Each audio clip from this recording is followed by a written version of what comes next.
Karmayoga, Action, Intellect and Equanimity. Bhagavad Gita Chapter 2, verses 39 through 53. Gurur Brahma, Gurur Vishnu, Gurur Devo Maheshwara, Guru Sakshat Param Brahma, Tasmai Shri Guruve Namaha. What if action is not what binds you? What if even good action can bind you when it is done with attachment? In verses 39 through 53 of chapter 2, Lord Krishna shifts the teaching to Karmayoga, the discipline of selfless action. Earlier, he explained the difference between the real and unreal, the eternal and temporary. Now he explains how to live that truth while acting in the world.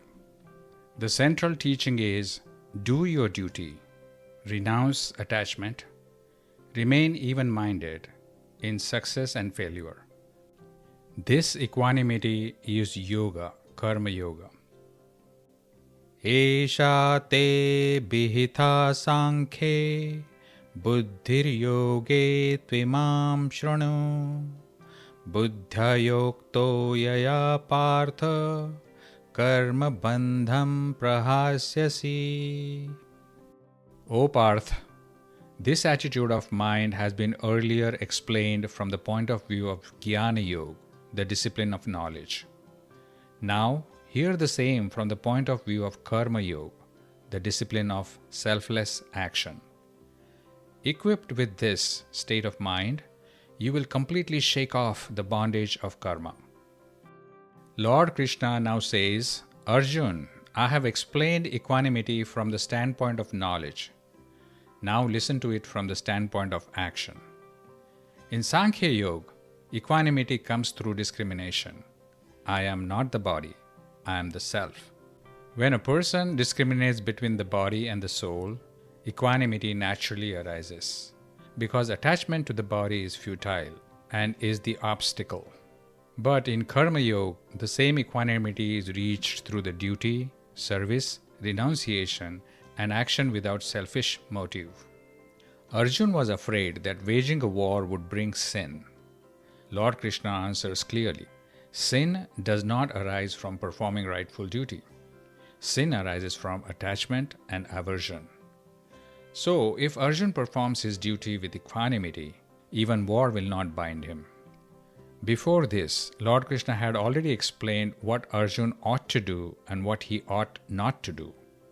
As a Kshatriya, it was Arjun's duty to wage a righteous war, especially the one that he did not cause. Abandoning that duty would itself be wrong. So from verses 39 onward, Lord Krishna begins the science and technique of equanimity in action. Karma Yoga has two parts, Kartavya Vigyan, the science of duty, and Yoga Vigyan, the science of equanimity. From verses 31 to 37 of chapter 2, Lord Krishna explained duty. From verses 39 through 53 of this chapter, he explains equanimity. A karma yogi performs action without selfish motive and sets an example for the masses. By doing so, he attains equanimity easily, and by attaining equanimity, he is freed from the bondage of action. Neha bhikramana shosti pratyavayo na vidyate swalpamapyasya dharmasya Trayate mahato bhayat. In this path of selfless action, there is neither loss of effort nor any adverse result. Even a little practice of this dharma protects one from greater danger. Lord Krishna gives 4 glories of Karma Yoga. First, it frees one from bondage of action. Second, no effort is lost. Third, there is no adverse result. Fourth, even a little practice protects one from the greater danger of birth and death.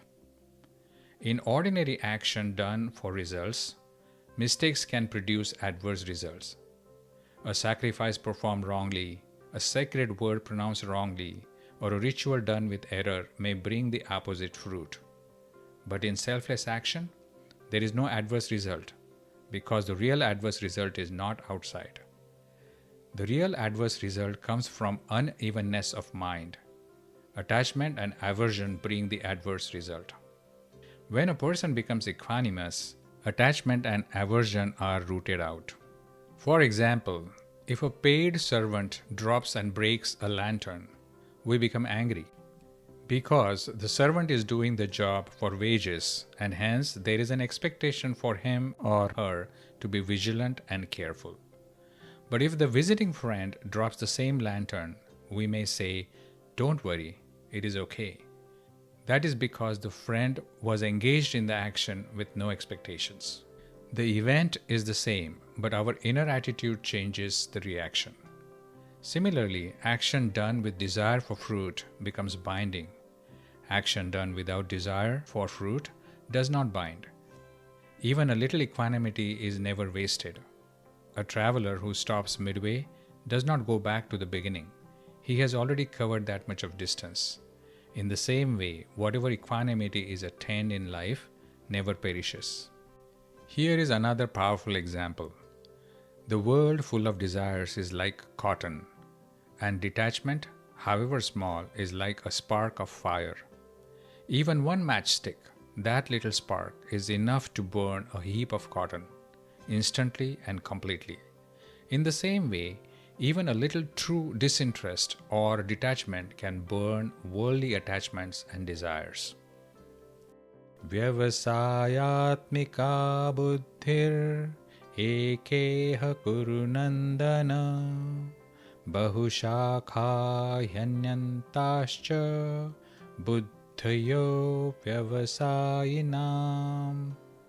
O joy of the Kurus! In this path, the intellect is determinate and single-pointed, but the intellect of the undecided is scattered in many directions and endlessly diverse.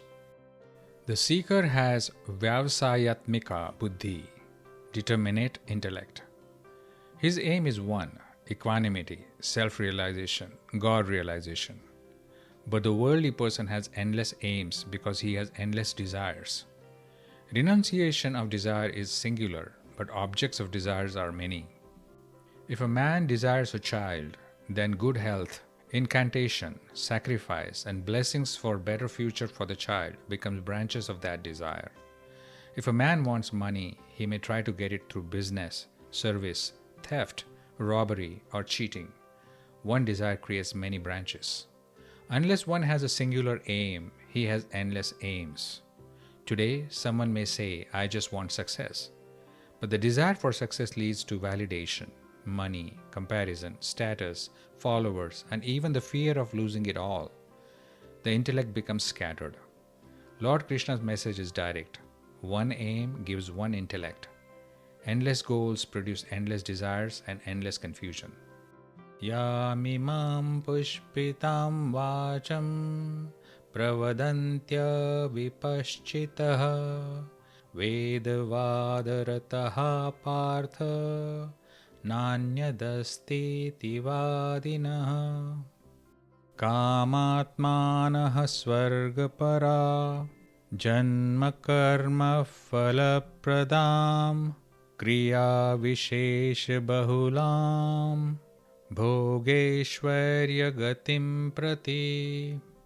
Arjun, those who are obsessed by desires, who regard heaven as the supreme goal, who say there is nothing beyond pleasure in heaven, and who are devoted merely to the ritualistic portions of the Vedas, are unwise. They speak flowery words, recommending many actions for pleasure, prosperity, and rebirth. Lord Krishna now describes the desire-ridden person. Kamat manaha, those whose self seems absorbed in desire.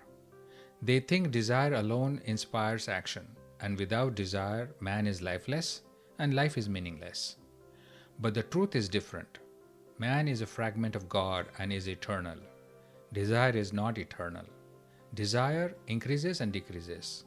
The self and desire are totally distinct. Desire comes and goes. You remain. Therefore, you are not your desire. Such people are called Swargapara, those who treat pleasure and heaven as the supreme goal. They cannot discriminate between the real and unreal, the perishable and imperishable. The pleasure gained from any action or desire is not permanent and everlasting. Lord Krishna explains, Pushpitam Vacham, flowery speech. Flowers are attractive and fragrant, but they are not lasting. They are temporary. In the same way, promises of pleasure and prosperity appear attractive, but do not give permanent satisfaction. Modern flowery speech sounds like this: buy this and you will be happy. Achieve this and you will become complete. Get this status and life will be meaningful. These words decorate desire and trap you in never-ending chase of goals after goals, desires after desires. They do not liberate the soul. Bhogaishvarya prasaktanam taya prahata chetasam vyavasayatmika buddhi samadhana vidhiyate. Those whose minds are carried away by pleasure and prosperity cannot attain determinate intellect, concentrated in the self, the supreme. Bhog means worldly enjoyment, sound, touch, color, taste, smell, bodily comfort, respect and praise. Aishwarya means prosperity, accumulation of money and material for enjoying those pleasures. Those attached to Bhog and Aishwarya cannot have Vyavasayatmika Buddhi, that is, determinate intellect needed for God realization. Worldly pleasures and objects are not the real obstacle. Attachment to them is the obstacle. For example, a phone is not an obstacle.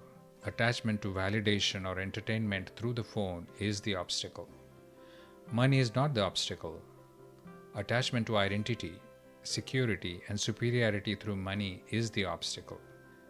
Lord Krishna gives the example of an ensnared fish. A fish caught in the net cannot move forward. Similarly, a person entangled in pleasure and prosperity cannot move towards the self-realization or true liberation. Karmayoga is the way. Serving others. Feeling happy in the happiness of others. Feeling moved by the suffering of others. By feeling happy, seeing others happy, desire for personal pleasure is wiped out.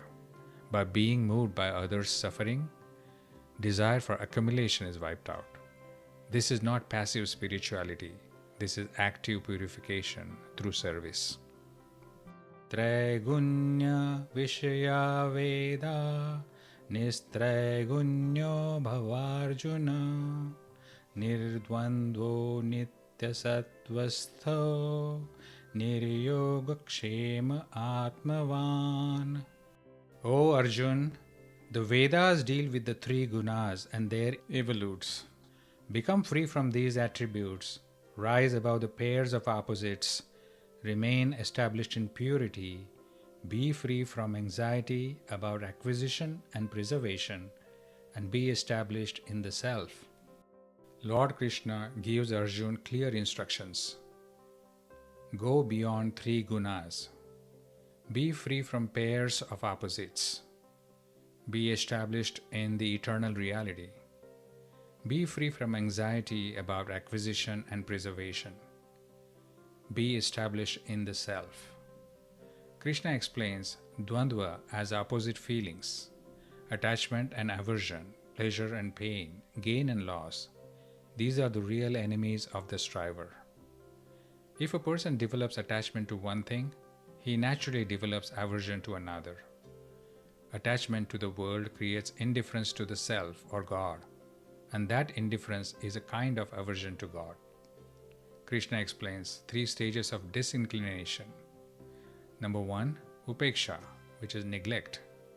2, udasinita, which is unconcernedness. 3, total disinclination, where attachment and aversion are completely wiped out. This is not hatred of the world.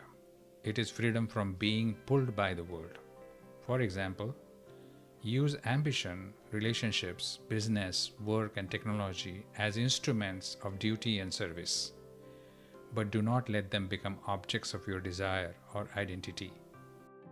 Yavanartha udpane sarvatah samplutodake tavan sarveshu vedeshu brahmanyasya vijanatah. Just as a large reservoir serves the purpose of a well, so does an enlightened Brahman who knows the purpose of the scriptures. He will serve well in place of the scriptures or Vedas themselves. Said differently, presence of a large reservoir makes a well redundant. Similarly, there is no purpose of scriptures or Vedas for an enlightened Brahmin. A small reservoir is useful where there is no other source of water. But when a great reservoir of pure water is available, the small reservoir loses importance. Likewise, sacrifices, charities, penances, pilgrimages, and rituals mentioned in the Vedas are useful for those who are still seeking through outer means. But for the illuminated soul who has realized the self and God, these become secondary. In saying this, Lord Krishna is not criticizing or rejecting Vedas. He is explaining their place. When the essence is realized, outer means lose their importance and urgency. There is no end to worldly pleasures. There are endless universes, endless pleasures, endless objects, and endless desires. But if the desires are renounced, they come to an end for that person.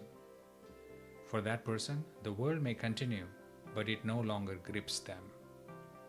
Karmannevadhikaraste ma phaleshu kadachana ma karma phala heturbhur ma te sangostva karmani.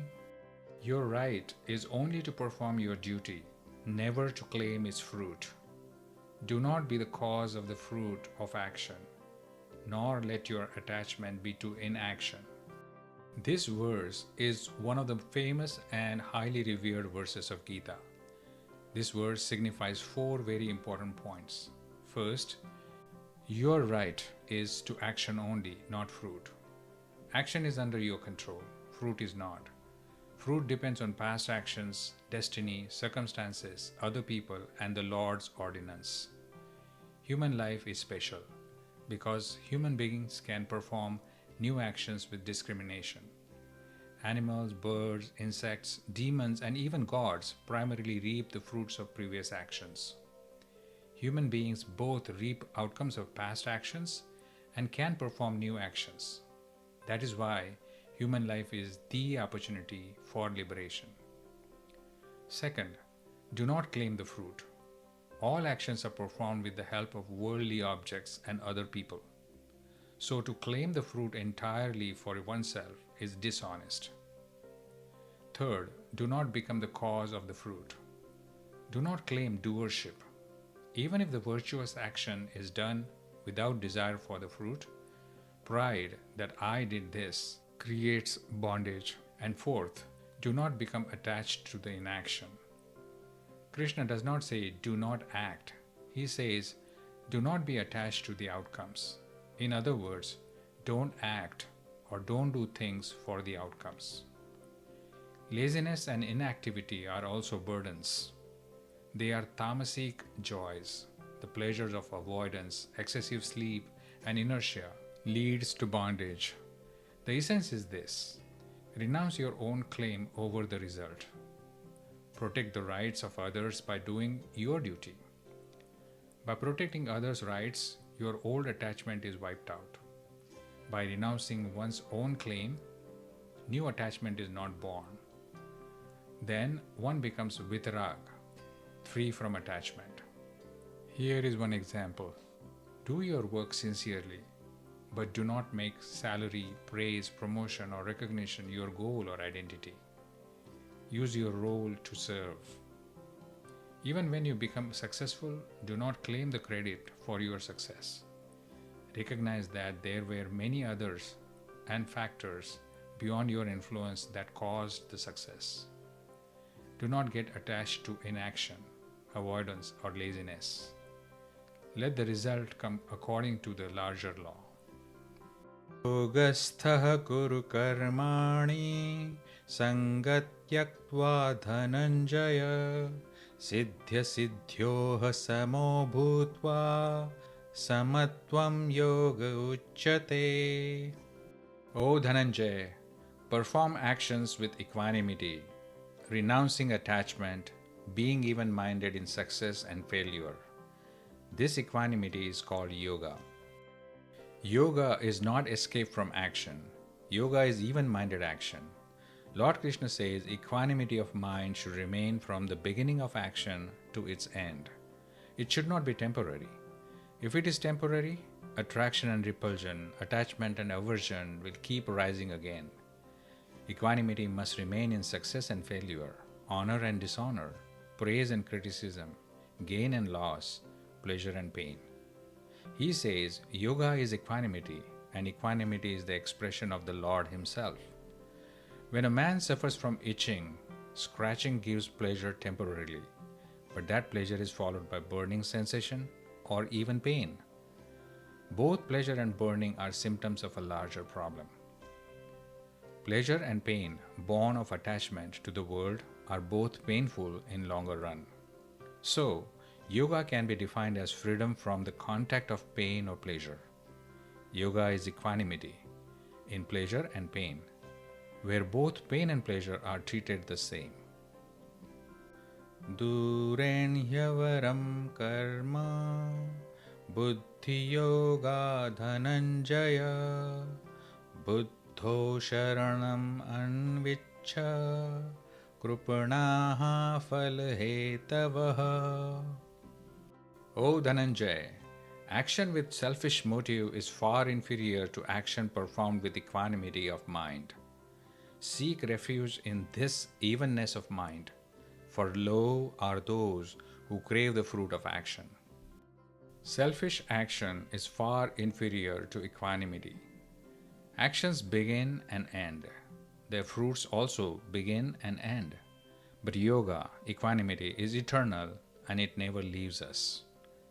Action without equanimity leads to pain and rebirth because it strengthens egoism and attachment to the body. Equanimity neutralizes action. Krishna says, as light is contrary to darkness, action done with equanimity is contrary to selfish action. One leads to self-realization, God realization. The other leads to the cycle of birth and death. In Karmayoga, karma depends on body, senses, mind, and instruments. But yoga is independent of them. Yoga is attained by renunciation and services to others. So, Karmayoga is not merely doing action. Karmayoga is action dominated by yoga, by equanimity, discrimination, service, and renunciation. Buddhiyukto jahatiha ubhe sukrita dushkrute tasmad yogaya yujasva Yogaḥ Karmasu Kauśalam. Blessed with equanimity, one frees oneself in this life from both virtue and vice. Therefore, devote yourself to this yoga of equanimity. Yoga is skill in action. This verse is often translated as yoga is skill in action. But here is an important clarification. If skill in action alone were yoga, then even a thief acting skillfully could be called a yogi. That cannot be correct. The correct meaning is yoga in action is skill. Equanimity while acting is the real skill. Actions bind when performed with attachment and aversion. Even virtuous actions bind if they are done with attachment. But agreeable and disagreeable actions do not bind when performed without attachment and aversion. So real skill is not merely doing more, or doing cleverly. Real skill is remaining balanced while in action. Real skill is acting without ego, attachment, aversion, or claim over the fruit.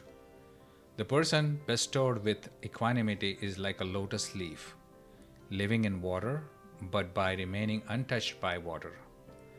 Living in the world, he remains untouched by virtue and sin. He becomes the knower of pleasure and pain, not the sufferer of pleasure and pain. He becomes the observer, not the reaction. Karmajam buddhiyukta hi phalam tyaktva manishinaha janma bandha vinirmukta padam gacchantya namayam. Wise men, granted with equanimity, renounce the fruits of action, become free from the bondage of birth, and attain the blissful supreme state. Renouncing fruit does not mean action produces no fruit. If a farmer sows a seed, corn will come, fruit comes. Renunciation means renouncing desire for fruit and attachment to fruit. The wise do not hate disagreeable action, nor are they attached to the agreeable action. They are freed from the birth and death because attachment and aversion, the root causes of the birth, are absent. The word anamaya means spotless, free from ailment or blemish. The state attained by the wise is free from every blemish. This state does not need to be created. It already exists. The striver only removes the identification with the perishable body and the world, and remains equanimous with cravings and aversions. We all are governed by three gunas. Those play a role based on samskars and vasanas carried forward from past lives. Three gunas are sattvic, rajasic, and tamasic. Sattvic relates to purity, rajasic relates to the pleasure and pain, and tamas relates to the ignorance and laziness. But one who established in equanimity transcends all these three gunas. Yada te moha kalilam buddhir vyatitarishyati tada gantasi nirvedam shrotavyasya shrutasya cha. When your intellect crosses the mire of delusion, you will become indifferent to what has been heard and what is yet to be heard about enjoyments of this world and the next.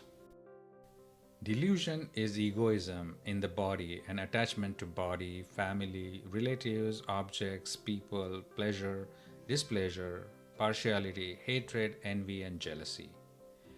These form a mire, a swamp, a quagmire. When intellect falls into this swamp, it cannot think properly. The self is sentient, but by accepting affinity with the insentient body and objects, it identifies with them. Closing its eyes to the real goal, it becomes engrossed in mindness, pleasures, and prosperity. There are two means to cross this swamp. One is discrimination, which is knowing the real and unreal. Second is selfless service, serving others and renouncing one's own pleasures and desires. The discipline of knowledge can be difficult because the attachment and the desire for pleasure may remain. But in Karmayoga, the striver uses material for the services of others, and his desire for pleasure can perish more easily. When intellect crosses delusion, the person becomes dispassionate towards pleasures already heard of from this life, and also the pleasures to be heard of afterlife.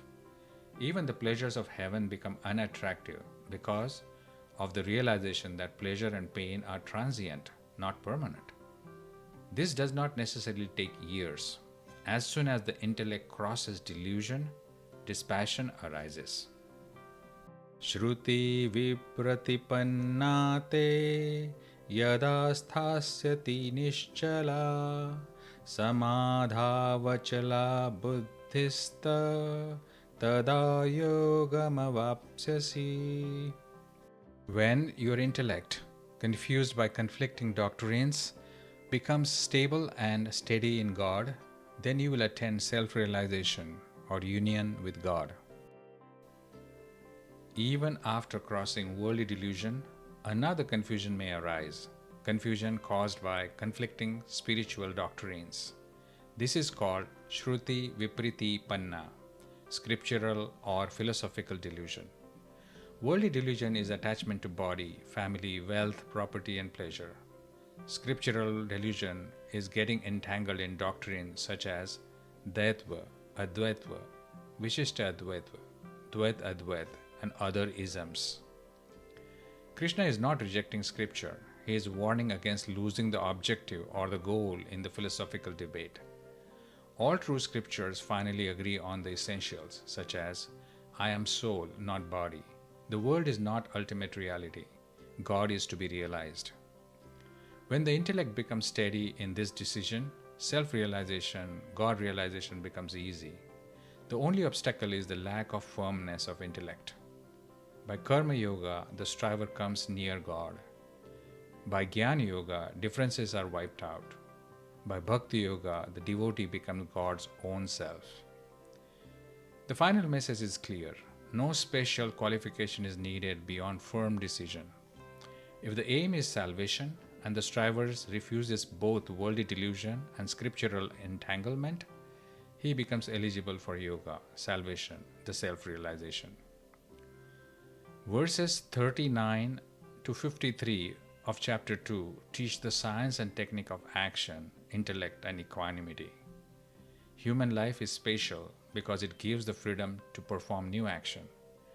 Duty must be performed, but its fruit must not be claimed. Pleasure and prosperity scatter the intellect. Determinate intellect arises when the aim is one, self-realization. Equanimity is superior to mere action. Even good actions bind when performed with attachment. Real skill is not merely skillful action. Real skill is equanimity in action. Today we do not need less action, we need pure action or purer action. Ambition with consciousness, spirituality with responsibility, action with equanimity, success without intoxication, failure without collapse, duty with detachment, service without ego. That is the right intellect. That is the right action. That is Samatvam, the equanimity, the yoga.